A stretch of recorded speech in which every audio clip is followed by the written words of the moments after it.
Hey guys,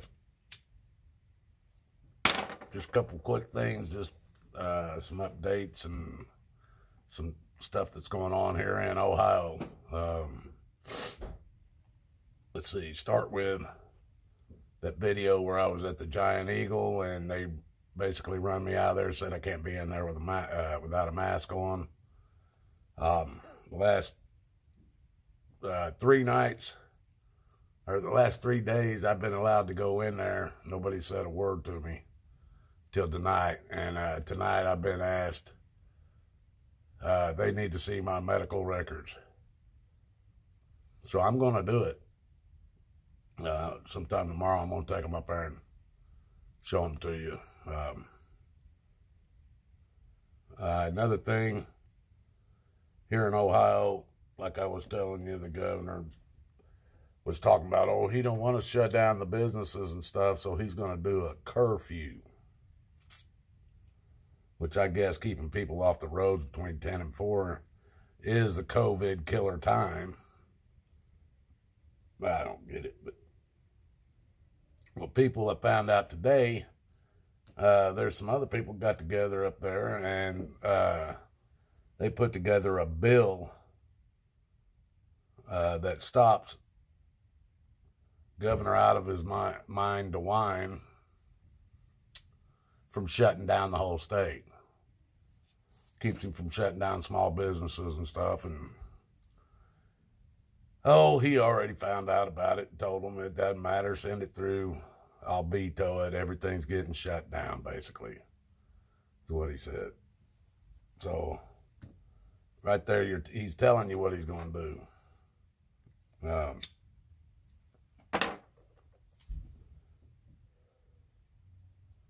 There was something else. Oh,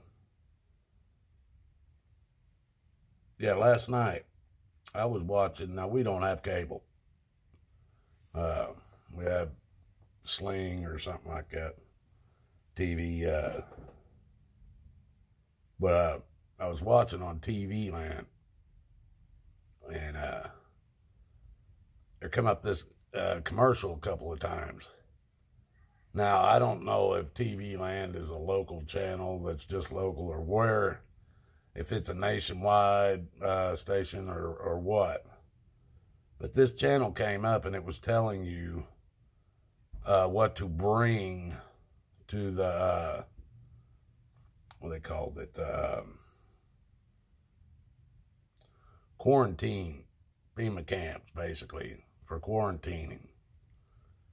And it was telling you how to bring your mask, bring your hand cleaner. You can bring certain things, but don't bring no other personal items or anything like that. And, you know, I saw that commercial last night, and it was run late. It was probably about 10:30, I think it was. And my heart sunk. Kind of reminded me back of the movie trailer that I told you to check out called Songbird. But I started looking online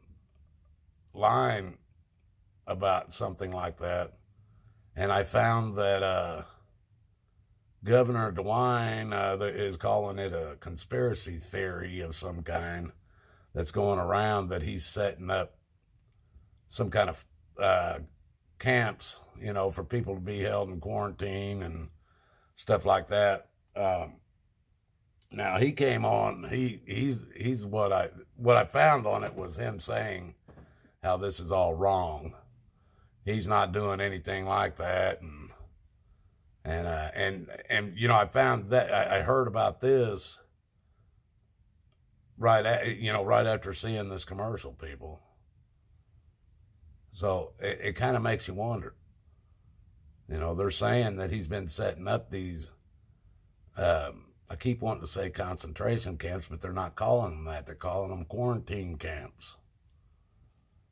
And the last time I heard them talking about these quarantine camps, they were talking about if somebody in your house has this COVID, they'll come and get them and take them away from you. Take them somewhere else.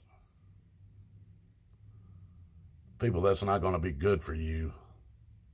You guys better understand that. people start getting taken away, you probably ain't going to see them again.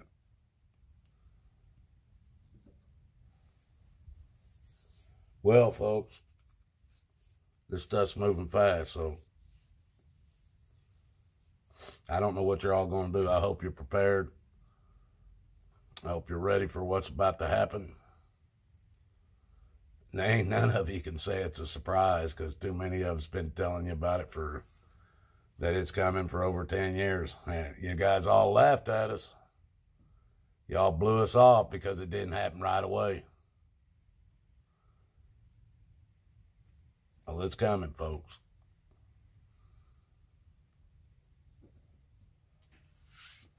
But who knows? If they lock it, how are they going to enforce it if the local police, the sheriffs ain't enforcing it?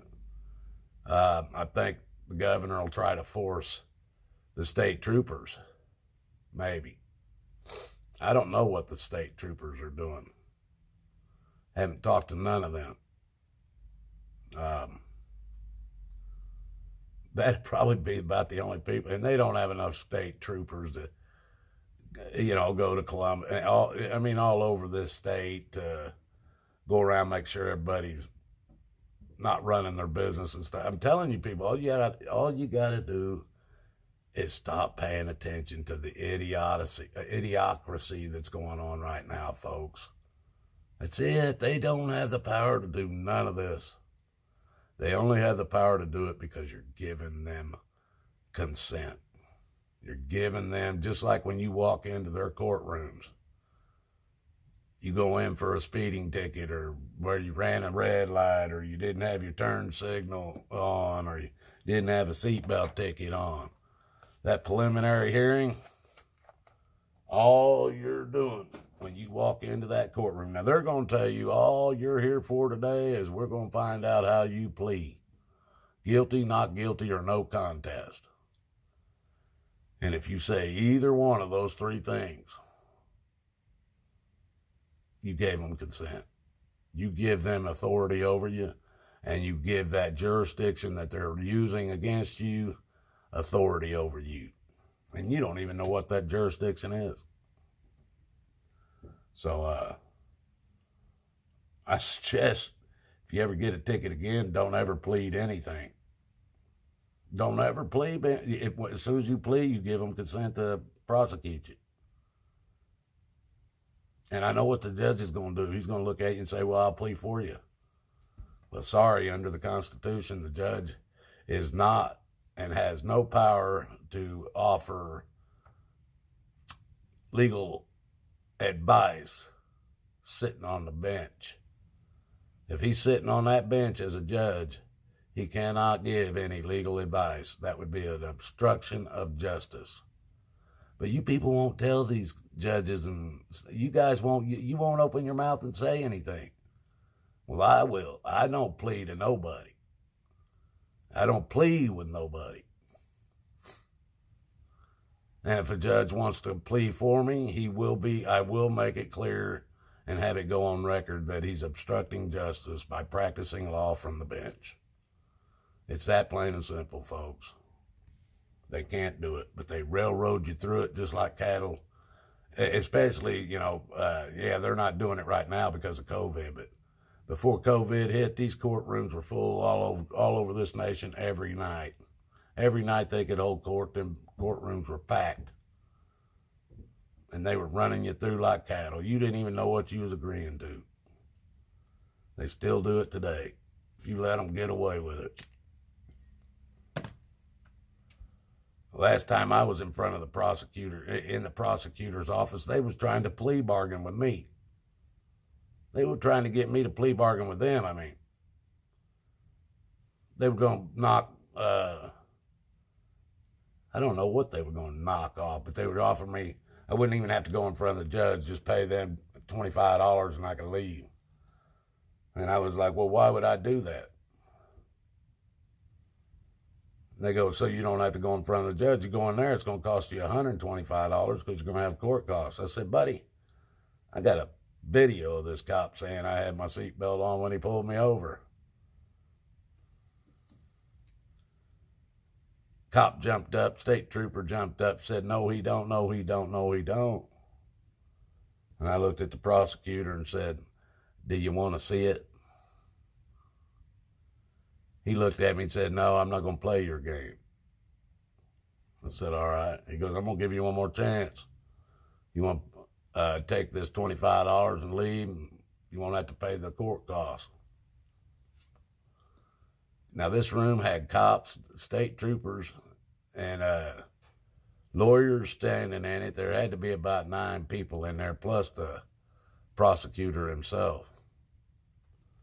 And he asked me that. The second time when he asked me that, I looked at him and I stood up and I said, I don't make deals with the devil's herd.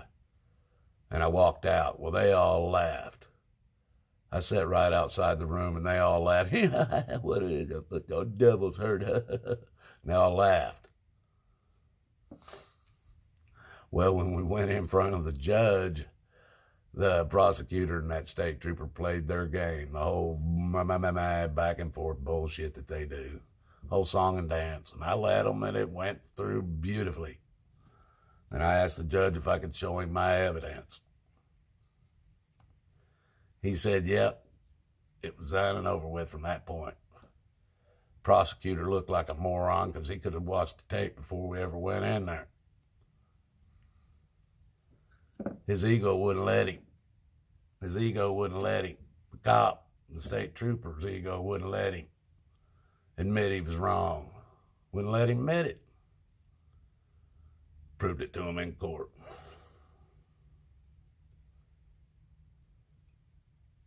People, you can't let these guys keep pushing us around, man.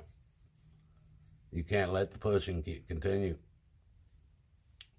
And I'm telling you, these people, they have an agenda. And I haven't figured out which agenda that it is yet. They're doing 2 things. One of them's going to be what they're pushing for. But there's 2 things that's happening, and I've thought about this for a long time. And they're either wanting to push what we've always called the patriots in this country, the oath takers and oath keepers, the 3%. They're wanting to either push them into a war, or the American people basically into a war with the American government. And that's what I think they really want. But they will accept either a race war or a political party war or just any kind of a divisional war. They'll go for that too, because then they're not killing us, we're killing each other. But those are the only 2 scenarios that I can bring.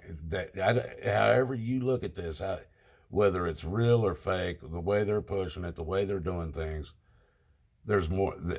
That's the only 2 agendas. Either they want to kill off a bunch of us physically themselves, or they want us to kill each other so that they can roll this new world order in and get the fighting over before it's actually in place. I mean, people, tell me if I'm wrong. Tell me what your guys' opinions are, because nobody else is throwing any thinking into this. There's got to be some thought process here, people. You're not going to stand up against anybody if you're not trying to see where they're coming from. So, people, may God bless us all.